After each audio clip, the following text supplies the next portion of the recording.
معاشرے میں آج جس محمد کو مانا جا رہا ہے صلی اللہ علیہ وسلم، کیا وہ محمد رسول اللہ ہے؟ اللہ کی قسم بے ایمان اور دائرہ اسلام سے خارج انسان ہے جو حضرت علی کے ایمان اور محبت میں شک کرتا ہے۔ سامعین محترم، ہماری آج کی نشست بھی گزشتہ سے پیوستہ ہے۔ اللہ کے نبی صلی اللہ علیہ وسلم کی سیرت کے حوالے سے صلح حدیبیہ اور بیعت رضوان، یہ ہمارا گزشتہ گفتگو کا عنوان تھا، اور آج بھی ہم اس کا بقیہ حصہ انشاءاللہ الرحمن زیر بحث اور زیر گفتگو لائیں گے۔ اللہ کے نبی علیہ الصلوۃ والسلام کو دکھایا گیا کہ آپ مسجد حرام میں داخل ہو رہے، احرام پہنے ہوئے عمرہ کرتے ہیں، سروں کو مڑواتے ہیں اور حلال ہو جاتے ہیں۔ اللہ کے نبی علیہ الصلوۃ والسلام اپنے صحابہ کو یہ خواب سناتے ہیں، عمرے کی تیاری کرتے ہیں، اور آپ علیہ الصلوۃ والسلام کو حدیبیہ کے مقام پر روک لیا جاتا ہے۔ طرفین سے بات چیت چلتی ہے اور بات ختم ہوتی ہے کہ معاہدہ کیا جائے، کچھ شروط کے ساتھ، کچھ ضوابط کے ساتھ ایک معاہدہ طے کیا جائے۔ لہٰذا جنگ سے بچتے ہوئے یہ ایک درمیانہ رستہ اللہ کے نبی علیہ الصلوۃ والسلام نے انتخاب کیا، اور صحابہ کو پہلے فرمایا تھا لا یسألوننی حطہ یعظمون فیہا حرمات اللہ الا اعطیتہم ایاہ، کہ یہ جو عمرے کا سفر کر رہا ہوں، اگر مجھے مشرکین مکہ روکتے ہیں، روک کے کسی بھی ایسی شرط کے علاوہ، یعنی کوئی بھی ایسی شرط نہیں رکھتے جس میں اللہ کے دین اور اللہ کی شریعت کی حرمات چاک ہوتی ہوں، اور اگر اس کے علاوہ یعنی اللہ کے دین کو کوئی ٹھیس نہ پہنچتی ہو ان کی شروط سے، اگر ایسی شروط کوئی بھی شرط رکھیں گے تو میں ماننے کے لیے تیار ہوں گا۔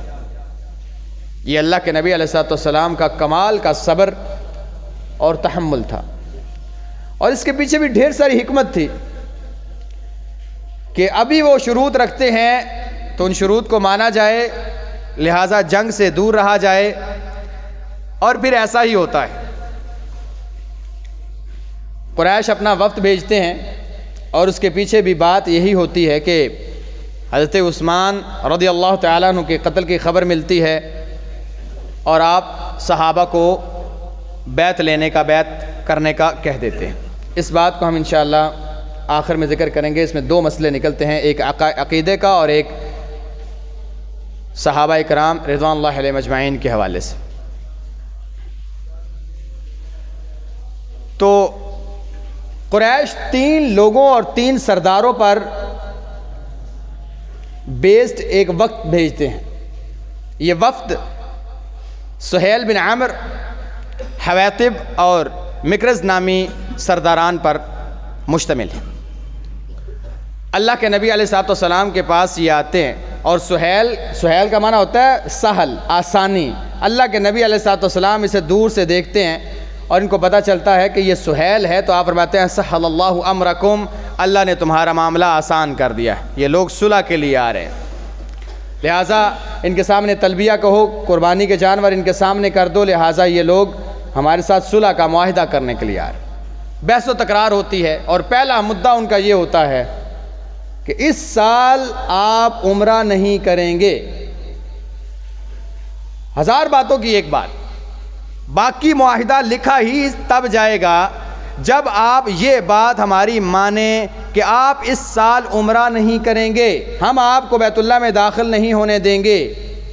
اور یہاں پہ تمام تر قوتوں کو آزما لینے کے بعد سہیل بن عمر کہتا ہے حضرت صاحب سیدھی اور سچی اور سچی اور صاف اور کھری بات یہ ہے کہ آپ کو ہم نے بیت اللہ کے اندر اور مکہ کے اندر داخل ہونے دیا تو باقی تمام لوگ کہیں گے کہ عرب کو نچوڑ کے رکھ دیا مسلمانوں نے، لہٰذا مہربانی کریں کہ ہماری ناک نہ کٹنے دیں، آپ واپس چلے جائیں۔ بس اسی بات کو لے کے اللہ کے نبی علیہ الصلوۃ والسلام اس بات کو مان جاتے ہیں، کہتے ہیں ٹھیک ہے، نہیں جاتے۔ اب لکھو پھر معاہدہ کیا لکھنا ہے، شروط کیا ہے، معاہدہ کیا ہے جو ہمارے درمیان پایا جائے گا۔ اللہ کے نبی علیہ الصلوۃ والسلام حضرت علی رضی اللہ تعالیٰ عنہ کو بلاتے ہیں، کیونکہ چند ایک صحابہ لکھنا پڑھنا جانتے ہیں جن میں حضرت علی رضی اللہ تعالیٰ عنہ بھی ہیں، لہٰذا ان کو بلایا جاتا ہے کہ آئیں اور آپ یہ معاہدہ جو حدیبیہ کا ہے اس کو قلم بند کریں اور مسودے کی شکل دیں۔ حضرت علی رضی اللہ تعالیٰ عنہ آتے ہیں، وہ ورق دیا جاتا ہے جس کے اوپر لکھا جاتا ہے، وہ چمڑے کا ہے یا اس وقت جو بھی موجود تھا، آپ قلم سے لکھتے ہیں بسم اللہ الرحمن الرحیم، اور یہاں پہ بسم اللہ الرحمن الرحیم کو دیکھتے ہی سہیل چیخ پڑتا ہے۔ اب یہاں پہ جو شروط ہیں اور جو اس کا دفعات ہے ان پہ غور کرتے جائیے گا اور اندازہ لگائے کہ اللہ کے نبی علیہ الصلوۃ والسلام کی اس میں حکمت کیا ہے، پھر اللہ کے نبی علیہ الصلوۃ والسلام کی رحمت اور آپ علیہ الصلوۃ والسلام کا صبر، استقلال، آپ کا تحلم اور آپ کا حلم اور آپ کا تحمل، یہ کس بات کی دلیل ہے کہ یہ سارے کے سارے شروط آپ مانتے چلے جا رہے ہیں، اور یہ اسی بات کی دلیل ہے کہ آپ علیہ الصلوۃ والسلام کا حلم کمال کا تھا اور آپ کی کمال کی حکمت عملی تھی کہ ساری کی ساری شروط مان بھی لیں، حالانکہ یہ شروط سن کے صحابہ کے کلیجے منہ کو آ گئے تھے۔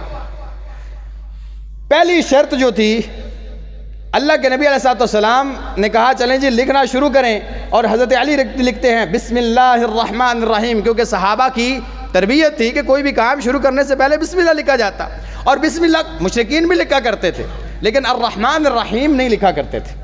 اس کا ذکر اللہ تعالیٰ نے قرآن میں بھی کیا ہے کہ یہ رحمان کا کفر کرتے ہیں، جب ان کو کہا جائے رحمان کو سجدہ کرے کہتے ہیں ہم رحمان کو نہیں جانتے، اللہ کو جانتے ہیں، تو اللہ تعالیٰ کے کئی ناموں کا یہ انکار کرتے تھے، ان میں ایک لفظ یہ نام جو ہے الرحمن، اس کا بھی انکار کرتے تھے۔ بہرحال سہیل چیخ پڑا، اس سہیل کو یاد رکھیے گا، بات کرنے والا یہی انسان ہے، باقی دو اس کے ساتھ وفد میں شامل ضرور تھے لیکن معاہدے کی بات چیت کرنے والا، شروط کو طے کرنے والا یہی سہیل تھا، سہیل بن عامر۔ سہیل کہتے ہیں حضرت صاحب ایسے نہیں چلنا، ہم رحمان کو نہیں جانتے، لکھو بسمک اللہم، جس کو آپ بھی جانتے ہیں ہم بھی جانتے ہیں۔ پہلی شرط، ہم رحمان کا انکار کرتے ہیں، لہذا جس کو ہم مانتے ہیں لکھا وہ جائے گا، تو ہم اللہ کو مانتے ہیں تو لکھے بسمک اللہم، اللہ تیرے نام کے ساتھ شروع کرتا ہوں، یہ بسم اللہ الرحمن الرحیم نہیں چلے گا۔ اللہ کے نبی علیہ السلام فرماتے ہیں لکھو بسمک اللہم، حضرت علی اس کو کاٹتے ہیں اور کہتے ہیں بسم اللہ بسمک اللہم، ٹھیک ہے جی۔ دوسری شرط، اللہ کے نبی علیہ السلام حضرت علی سے کہتے ہیں لکھو ھذا ما قاض علیہ محمد رسول اللہ، اور آگے قریش کے جو سرداران، یہ وہ عہد نامہ ہے جس کے اوپر متفق ہوئے ہیں، فیصلہ ہوا ہے، معاہدہ ہوا ہے محمد رسول اللہ کا اور قریش کا، لہذا قریش اور محمد رسول اللہ کے درمیان یہ معاہدہ طے پا رہا ہے۔ حضرت علی رضی اللہ تعالیٰ لکھتے ہیں ھذا ما قاض علیہ محمد رسول اللہ۔ سہیل کہتے ہیں نہیں حضرت صاحب، آپ کو رسول مان لیں تو اختلاف کس بات کا ہے، ہم آپ کو رسول مانتے ہی نہیں ہیں، لہذا آپ کو اگر رسول مان لیا جائے تو میں یہاں پہ آپ کو روکنے کا حق ہی نہیں رکھتا، کیونکہ آپ کو اللہ کا رسول مانتا ہوں، پھر روکنے والا معاملہ ہی ختم۔ ہم کسی رسول اللہ کو نہیں جانتے، ہم محمد کو جانتے ہیں جو عبداللہ کا بیٹا ہے، لہذا محمد بن عبداللہ نے ہمارے درمیان زندگی گزاری ہے اور یہ معاہدہ محمد بن عبداللہ کے ساتھ ہو رہا ہے، محمد رسول اللہ کے ساتھ نہیں ہو رہا۔ اللہ کے نبی علیہ السلام فرماتے ہیں علی یہ رسول اللہ کاٹ دو۔ حضرت علی کہتے ہیں یا رسول اللہ صلی اللہ علیہ وسلم، رسول اللہ کاٹ دوں؟ لا، اللہ کے نبی میں تو کبھی رسول اللہ نہیں کاٹوں گا، ہم نے مانا ہے اور آپ اللہ کے سچے رسول ہیں، یہ بدبخت جو بھی بکواس کرتا رہے یہ نہیں مانتا، ہم حقیقت سے تو روگردانی کر نہیں سکتے، لہٰذا ہم آپ کو اللہ کا رسول مانتے ہیں اور یہ بات حقیقت ہے، سچ ہے، میں رسول اللہ کا لفظ نہیں کاٹوں گا۔ انہوں نے کہا نہیں کاٹنا تو پھر معاہدہ نہیں ہونے دیں گے۔ اسید بن حضیر اور سعد بن معاذ پاس تھے، سعد بن عبادہ، یہ دونوں پاس تھے۔ انہوں نے کہا قلم مجھے دو ذرا اور یہ پیپر بھی، یا رسول اللہ یہ پڑھا ہے، ہم معاہدے ہی نہیں کرتے، جاؤ جا کے اپنے قریش کو کہہ دو ہم تمہارے درمیان اور ہمارے درمیان معاہدہ نہیں، تلوار فیصلہ کرے گی، تم لوگ اللہ کے نبی کو اللہ کا نبی نہیں مانتے، ہم مانتے ہیں، اور اگر تمہارا یہ مطالبہ ہے محمد بن عبداللہ لکھا جائے اور رسول اللہ لکھا نہ جائے، ہمارے اور تمہارے درمیان تلوار فیصلہ کرے گی، کوئی معاہدہ نہیں کرنا چاہتے ہم، جاؤ یہاں سے چلے جاؤ، زندگیاں قربان کر دیں گے لیکن یہ لفظ نہیں کاٹنے دیں گے۔ کمال کرتے ہو، میں نے آپ کو کہا تھا نا صحابہ کے کلیجے منہ کو آ گئے کہ یہ شرط کیا ہوتی ہے، یہ کوئی باتیں کرنے والی، معاہدہ کرنے آئے ہو معاہدہ کرو، یہ کیا ہر بات اپنی منمانی کرتے چلے جا رہے ہو اور ہر وہ بات کر رہے ہو جس سے ہمیں وہاں درد ہو جہاں پہ زیادہ ہوتی ہے، یعنی ہمارے کلیجے پہ وار کرتے ہو۔ اللہ کے نبی علیہ السلام نے فرمایا بھائی صبر کرو، علی مجھے دکھاؤ کہاں لکھا ہے۔ حضرت علی نے کہا یا رسول اللہ یہ لکھا ہے، آپ نے خود اس کو مٹا دیا۔ اچھا یہاں پہ ایک بات یاد رکھیے گا جس کو انشاءاللہ میں کوشش کروں گا آخر میں ذکر کروں۔ حضرت علی رضی اللہ تعالیٰ نے اللہ کے نبی علیہ السلام کی بات نہیں مانی، تو کیا نعوذ باللہ حضرت علی گستاخ ہیں؟ کیا حضرت علی کے ایمان کے بارے میں شک کیا جا سکتا ہے؟ کیا ان کی محبت میں کوئی شک ہے؟ ان کے اسلام میں کوئی شک؟ ان کے دین میں کوئی شک؟ ان کی محبت کے لیول میں کوئی شک نہیں؟ کلا واللہ، اللہ کی قسم بے ایمان اور دائرہ اسلام سے خارج انسان ہے جو حضرت علی کے ایمان اور محبت میں شک کرتا ہے۔ چلیں کیوں جی؟ محبت تھی جی، چلیں اگر یہ محبت ہے تو اسے یاد رکھیے گا، ساتھ ساتھ کچھ چیزیں یاد رکھتے جائیں، ٹھیک ہے جی؟ کاٹ دیا۔ یہاں پہ ایک چھوٹی سی بات ہے، کیا اللہ کے نبی علیہ السلام کو پڑھنا لکھنا آتا تھا؟ اچھا اب اس بات کو لے کے کچھ لوگ زیادہ جذباتی ہو جاتے ہیں کہ جو اللہ کے نبی علیہ السلام ان پڑھ تھے، آپ زیادہ پڑھے لکھے ہیں۔ بھائی پڑھے لکھے ہونے اور ان پڑھ ہونے میں کیا فرق ہوتا ہے؟ علم کا نہیں، اس کے ساتھ علم کا کوئی تعلق نہیں۔ بڑے پڑھے لکھے لوگ جاہل بھی ہوتے ہیں، ان پڑھ ہونا اور جاہل ہونا دو الگ چیزیں ہیں۔ تو اگر آپ یہ مراد لیتے ہیں کہ اللہ کے نبی علیہ السلام ان پڑھ تھے تو آپ کے ذہن میں فوراً جاتا ہے جس طرح کہ ہمارے ان پڑھ ہیں، ایسا نہیں ہے۔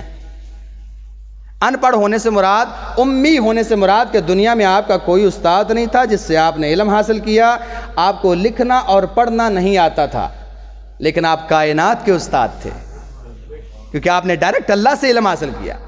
کیونکہ ان پڑھ ہونے اور جاہل ہونے میں فرق ہے، تو آپ تو کائنات کے استاد ہیں۔ اور دوسری بات یہ معجزہ تھا کہ اللہ کے نبی علیہ السلام نہ پڑھنا جانتے تھے نہ لکھنا جانتے تھے، اس کے باوجود وہ بات کرتے تھے کہ دو لفظوں کی بات اللہ کے نبی نے کی اور قیامت تک کے لیے ادیب کتابوں کی کتابیں اس کی شرح میں لکھ رہے ہیں کہ اس کا کیا مطلب ہے۔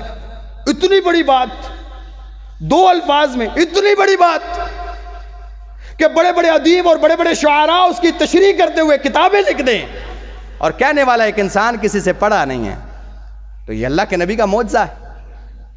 تو یہ نقص کی بات نہیں ہے، اس میں الجھاؤ پیدا ہونے کی کوئی ایسی بات نہیں ہے کہ ایک انسان سمجھے کہ اللہ کے نبی کو پڑھنا لکھنا نہیں آتا تھا، کیونکہ یہاں کئی پڑھے لکھے جاہل بھی پھرتے ہیں، اس لیے اس میں کوئی اختلاف کی بات نہیں ہے، نہ ہی الجھاؤ کی بات ہے۔ اللہ کے نبی علیہ السلام نے اس کو مٹا دیا، ٹھیک ہے جی، محمد بن عبداللہ۔ اب یہاں پہ میں اور آپ اپنا محاسبہ کرتے ہیں۔ ایک وہ انسان تھا جو مکے میں پیدا ہوا، بچپن گزارا، لڑکپن گزارا، نوجوانی کے دن گزارے، جوانی کے دن گزارے، 40 سال کو پہنچا، نبوت ملی، مکہ کے 13 سال نبوت والے گزارے، دعوت دی، سارے کے سارے مکہ کے لوگ 40 سال کی عمر سے پہلے جان نچھاور کرتے تھے، ہر وقت ان کے نام کی مالا جپتے تھے، تعریفات کرتے تھے، اس کی زلفیں اس طرح کی ہیں، اس کی آنکھیں اس طرح کی ہیں، اس کے ہونٹ اس طرح کے ہیں، وہ بولتا ہے تو موتی بکھیرتا ہے، اس کا صبر اس طرح کا ہے، اس کی صداقت اور اس کی امانت اور اس کی دیانت اور اس کی شرافت کے گن گاتا ہے، عورتیں ہیں تو مرد ہیں، کوئی بھی انسان دیکھو وہ اللہ کے نبی علیہ السلام کا دیوانہ ہے۔ یہ سارے کے سارے لوگ جاننے والے کس کو مانتے تھے؟ محمد بن عبداللہ کو۔ سہیل نے کیا کہا؟ ہم آج بھی آپ کو مانتے ہیں، لیکن کیا مانتے ہیں؟ محمد بن عبداللہ مانتے ہیں۔ ہم آج بھی مانتے ہیں آپ جیسا سچا انسان کوئی نہیں، ہم آج بھی مانتے ہیں آپ جیسا شرافت والا کوئی نہیں، ہم آج بھی مانتے ہیں آپ جیسی دیانتداری آج تک نہیں دیکھی، ہم آج بھی مانتے ہیں آپ کی آنکھوں میں حیا کا وہ لیول ہے کہ ایک کنواری عورت کے اندر بھی اتنی حیا نہیں ہوتی جتنی آپ کی آنکھ میں حیا ہے۔ آپ آج بھی شرم والے ہیں، آپ آج بھی شریف النفس ہیں، آپ آج بھی اعلیٰ اخلاق کے مالک ہیں، آپ آج بھی معاف کرنے والے ہیں، آپ آج بھی سخی ہیں، لیکن کون ہیں؟ محمد بن عبداللہ ہیں۔ اور دوسری طرف وہ کہتے ہیں محمد رسول اللہ ہیں، وہ کہتے ہیں جو تم مانتے ہو نا وہ ہم بھی مانتے ہیں، لیکن ہم انہیں اللہ کا رسول مانتے ہیں، ہم نے اپنی نکیل کو ان کے ہاتھوں میں دیا ہے، یہ جدھر موڑتے ہیں ہم ادھر مڑتے ہیں، کیونکہ یہ اللہ کے رسول ہیں۔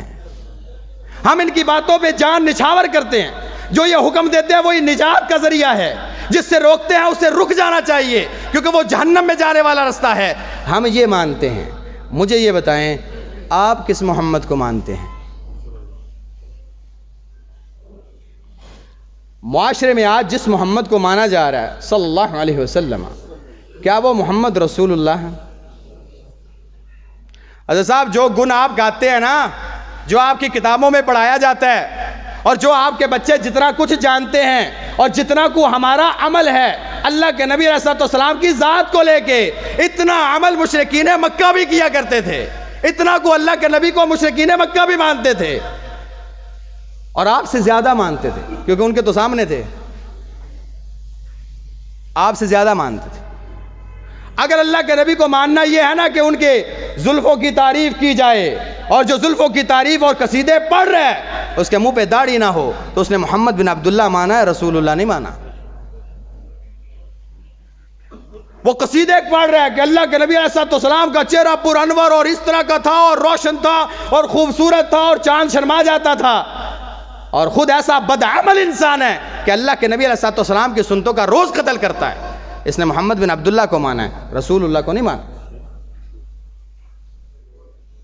ایک انسان اپنے بچوں کو کہانی سناتا ہے کہ اللہ کے نبی علیہ السلام معاف کرنے والے، درگزر کرنے والے، امانت دار، دیانتدار، فلاں فلاں فلاں، اور خود روزی کے ٹھیے پہ بیٹھ کے 2 نمبری بھی کرتا ہے، دھوکہ بھی دیتا ہے، بغاوت بھی کرتا ہے، اس نے محمد بن عبداللہ کو مانا ہے، رسول اللہ کو نہیں مانا۔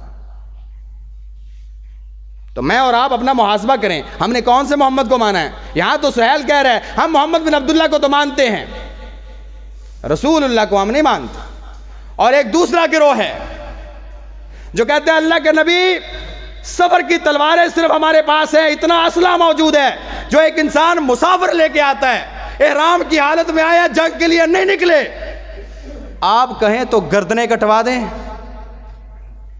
ان لوگوں نے مانا ہے محمد رسول اللہ۔ ہمارے ہاں گردنیں تو بڑی دور کی بات ہے، چھوٹی سی خواہش قربان نہیں کر سکتے، اپنی تو دور کی بات ہے، اپنے بچے کی چھوٹی سی خواہش جو سنت سے متصادم ہوتی ہے، ہم اس خواہش کو ٹال نہیں سکتے۔ حضرت صاحب تو آپ نے محمد بن عبداللہ کی کہانیاں سنی ہیں، رسول اللہ کی نہیں سنی۔ آپ نے جو کلمہ پڑھا محمد بن عبداللہ کا پڑھا ہے، رسول اللہ کا نہیں پڑھا۔ تو اللہ کا واسطہ ہے، یہاں سہیل ایک بات سمجھا گیا کہ میرے یعنی ہمارے مشرکوں کے درمیان اور یہ جو اس سرحد کے پار حدیبیہ میں روکے گئے ہیں، ان میں فرق یہ ہے، یہ رسول اللہ کو مانتے ہیں، ہم محمد بن عبداللہ کو مانتے ہیں۔ تو جب کبھی آپ کوئی کام کرنے لگیں تو اس کو آپ سیرت کے کمپیریزن کے ساتھ کریں، سیرت کے ساتھ آپ ناپیں اور تولیں، تو دیکھیے گا آپ کون سے محمد کا کلمہ پڑھتے ہیں۔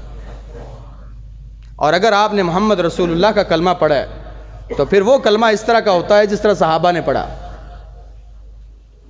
ہاتھ آگے کریں, یا رسول اللہ بیعت لے لیں. کس بات پہ بیعت کرنا چاہتے ہو؟ اللہ کے نبی بلینک چیک ہے, جس چیز پر چاہے بیعت لے لیں. چاہے کہ گردن کٹوانی ہے کٹوا دوں گا, پیچھے نہیں ہٹنا نہیں ہٹوں گا, مر جائیں گے مٹ جائیں گے مٹ جائیں گے. جو آپ کے دل میں ہے اسی بات پہ بیعت کرتے ہیں, کوئی مطالبہ نہیں. محمد رسول اللہ اللہ کے نبی ہیں. کیسے ہو سکتا ہے کہ اپنی خواہشات کو, جذبات کو, اپنے احساسات کو ایک انسان اللہ کے نبی کی بات پر ترجیح دے؟ ایسے کیسے ہو سکتا ہے؟ کلمہ نہیں پڑھا. اور پھر ابھی پتہ چلے گا اسی دوران اگلی شرط میں, اگلی شرط لکھی گئی. چلیں جی یہ بات ختم ہوگی جی, ٹھیک ہے. اگلی شرط کیا ہے؟ سہیل کہتا ہے اگلی شرط ہے ہماری, اگر کوئی انسان مشرکین میں سے مکہ سے بھاگ کے مدینہ چلا گیا مسلمان ہو کے, آپ نے اسے واپس کر دینا ہے. اور اگر کوئی مدینہ سے بھاگ کے ہمارے پاس آنا چاہے ہم اسے واپس نہیں کریں گے. ہاں جی, کیا خیال ہے اس پہ؟ صحابہ کی چیخیں نکل گئیں. کہا یا رسول اللہ یہ کیا بات ہوئی, یہ کیا بات ہے کہ ایک بندہ خود مسلمان ہوتا ہے, کلمہ پڑھتا ہے, پھر وہ وہاں سے نکل کے بچ کے بچا کے ان کی تکلیفوں کو برداشت نہیں کر پایا, یہاں سے بھاگ کے مدینے آتا ہے ہمارے پاس اپنی عبادات کرنے کے لیے, اللہ کو راضی کرنے کے لیے, دین پر عمل کرنے کے لیے, اور ہم کہیں کہ یہ لو لے جاؤ اور اس کے ساتھ جو مرضی کرو. یہ کیسے ہو سکتا ہے؟ اور اوپر سے جو ہمارا بندہ ہو ادھر جائے اور آپ واپس کرنا نہیں, ایسا نہیں ہے. یہ کیا ہوتا ہے؟ حضرت عمر نے یہاں پہ ہی آ کے رکا. یا رسول اللہ صلی اللہ علیہ وسلم, کہا عمر میں اللہ کا رسول ہوں, وحی کا پابند ہوں,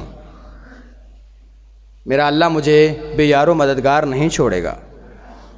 کہا منظور ہے, لکھو. اچھا یہ شرط لکھی جا رہی ہے, حضرت علی لکھ رہے ہیں کوئی بندہ اگر مشرکین کا یہاں آیا تو اسے واپس کر دیا جائے گا. اتنے میں ایک بچہ آتا ہے, بندہ آتا ہے نوجوان, بیڑیوں میں جکڑا ہوا, خون میں لت پت اور مار کھا کھا کے بے حال ہوا. کہا یا رسول اللہ صلی اللہ علیہ وسلم ان لوگوں نے مجھے مار مار کے میرا دیکھے کیا حال کر دیا ہے, اور قصور صرف یہ ہے کہ میں محمد رسول اللہ کو مانتا ہوں, میرا حال دیکھیں. میں نے آپ کہا تھا نا سہیل کو یاد رکھیے گا جو یہ سارا کام کر رہا ہے, یہ ابو جندل اسی سہیل کا بیٹا تھا. یہ جو بیڑیوں میں چکڑا ہوا اور مارے کھا کھا کے اللہ کے نبی علیہ السلام کے سامنے آ کے گر پڑا, کہا یا رسول اللہ مجھے تو ساتھ لیتے چلیں. یہ اسی سہیل کا بیٹا تھا جو مشرکین کی طرف سے معاہدہ کرنے آیا ہوا تھا. نے کہا نہیں بھائی نہیں بھائی گل ہو گئی, بات ہوگی, بس بات ختم جی. بات کہا دیکھو نا جی شروط لکھ دیں. کہا ابھی تو معاہدہ لکھا جا رہا ہے, ابھی تو بات درمیان میں ہے, ابھی تو گواہ بنے نہیں, ابھی معاہدہ پکا نہیں ہوا, ابھی سیاہی اسی طرح ہے, خوش بھی نہیں ہوئی, اسے تو جانے دو. کہا نہیں جی اگر یہ نہیں کرنا تو معاہدہ کوئی. کمال, یہ کیسے ہو سکتا ہے؟ اللہ اکبر. کہا نہیں یا رسول اللہ. اچھا واحد انسان اللہ کے نبی علیہ السلام نے اس کے لیے اصرار کیا, آپ نے التماس کیا, سہیل اسے صرف میرے لیے جانے دے یار. کہا نہیں, تم دونوں بھی کچھ بولو, میرے واسطے چھاڑ دو, ایک بندہ میرے واسطے چھاڑ دو.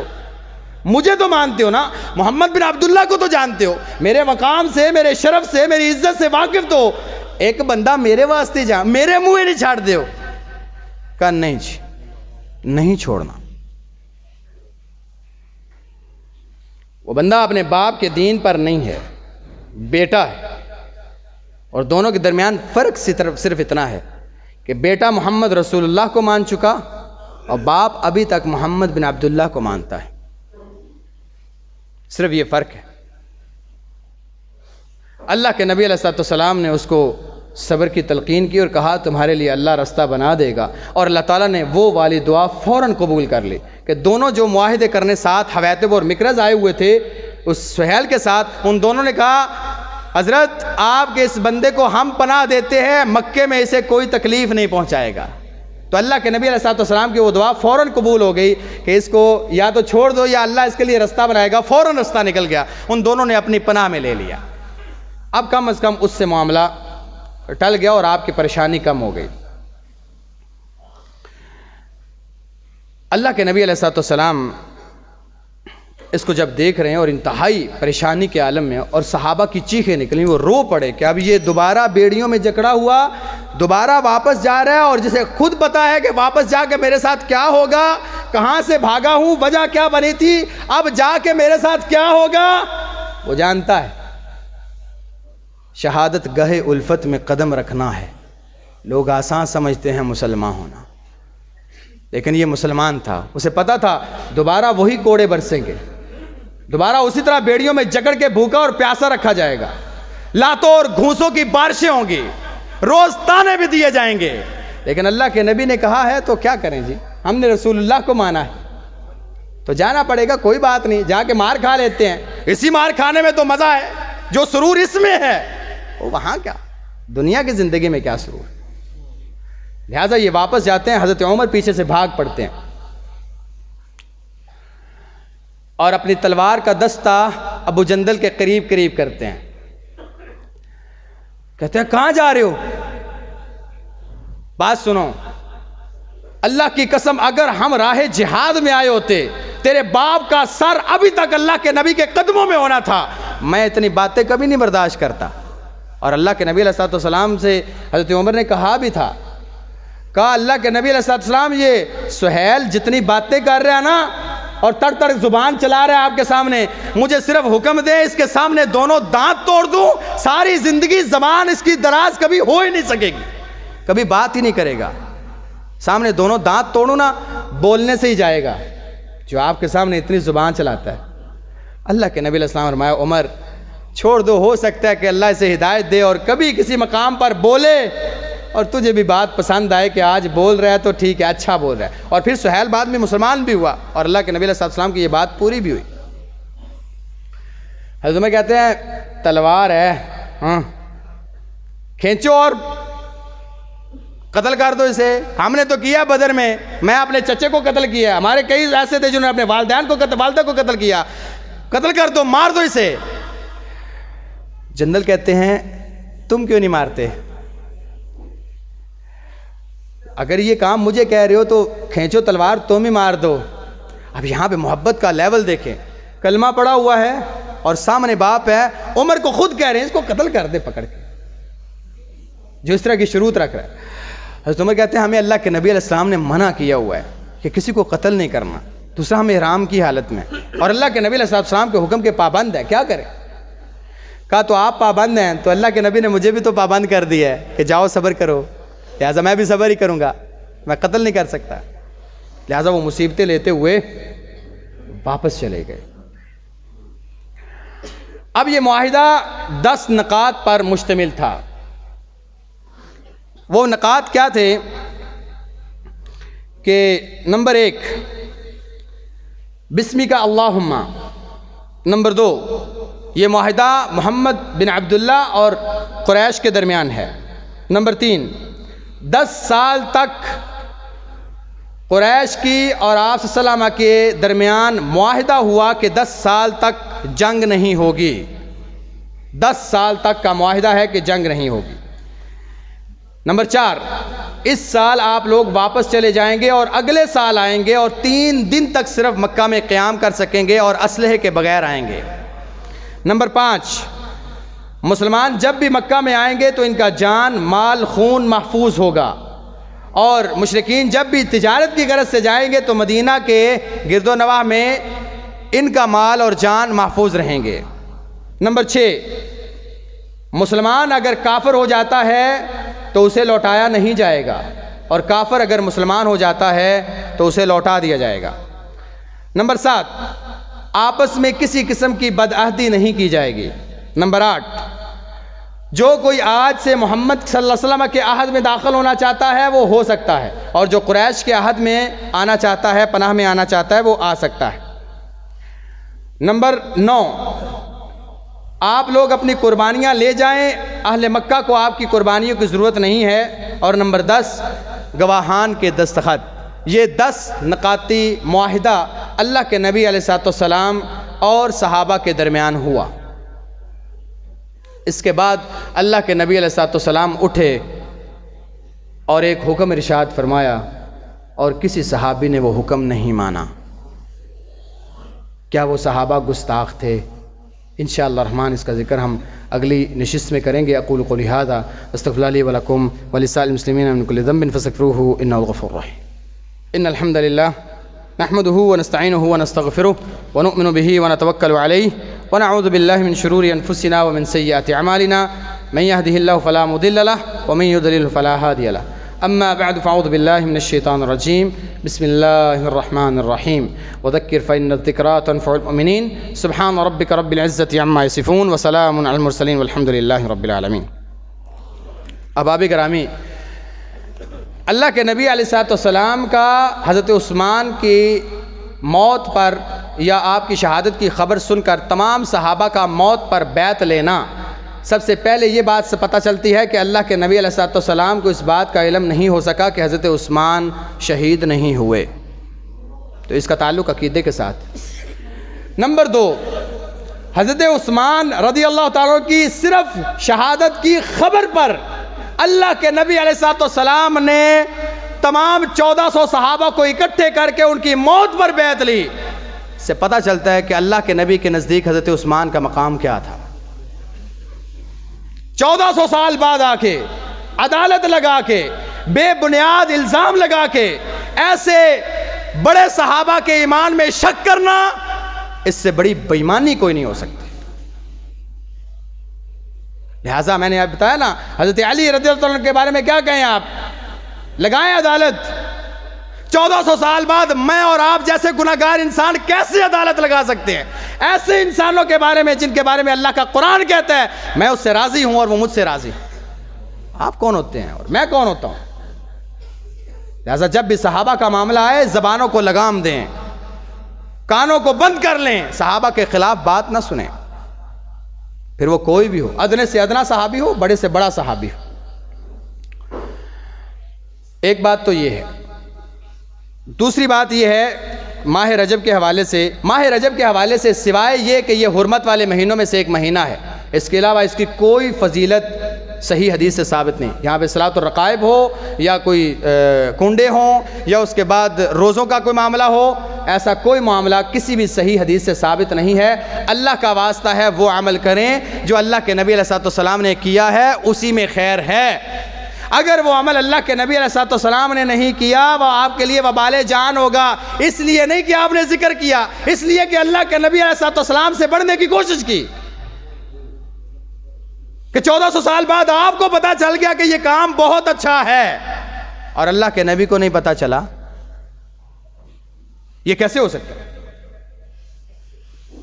انشاءاللہ اگلی ہم ذکر بھی کریں گے انشاءاللہ الرحمن اگلی نشست میں کہ اجتہاد اور دلیل کا کیا فرق ہوتا ہے، لہٰذا اس سے بھی ایک انسان کو بچنا چاہیے۔ خوش آئند بات یہ ہے، اور سب سے پہلے میں شکر گزار ہوں ان احباب کا جنہوں نے میرے ساتھ بھرپور تعاون کیا، بلکہ اللہ کے دین کے ساتھ تعاون کیا، اور اللہ کے دین کی نصرت کے لیے وہ اسی وقت کھڑے ہو گئے، اور میں اللہ سے دعا کرتا ہوں اللہ تعالیٰ ان کی ان کوششوں کو قبول فرمائے اور ان کے لیے صدقہ جاریہ بھی بنائے اور توشہ آخرت بھی بنائے۔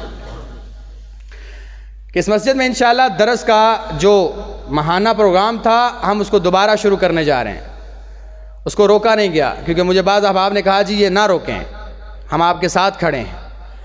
لہٰذا ایک تو آپ احباب بھرپور تعاون رکھیں، اگلا جو ہفتہ آ رہا ہے انشاءاللہ الرحمن 5 تاریخ کو، اس میں جو درس قرآن ہے وہ حضرت مولانا قاری خلیل الرحمن جاوید صاحب جو سوشل میڈیا سے تعلق رکھتے ہیں وہ جانتے ہیں، بول چینل پہ اور پیغام ٹی وی پہ اور جیو نیوز پہ وغیرہ ان ٹی ویز پر ان کے پروگرام چلتے رہتے ہیں، تو ان کا پروگرام ہے۔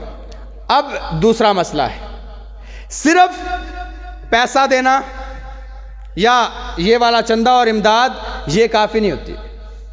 اللہ کے دین کی نصرت کا دوسرا طریقہ وہ افراد ہیں، آپ اس کو سنیں، اپلائی کریں، عمل کریں، لوگوں کو لائیں، ایسے دروس کو کامیاب کریں یہ بھی اللہ کے دین کی نصرت ہے۔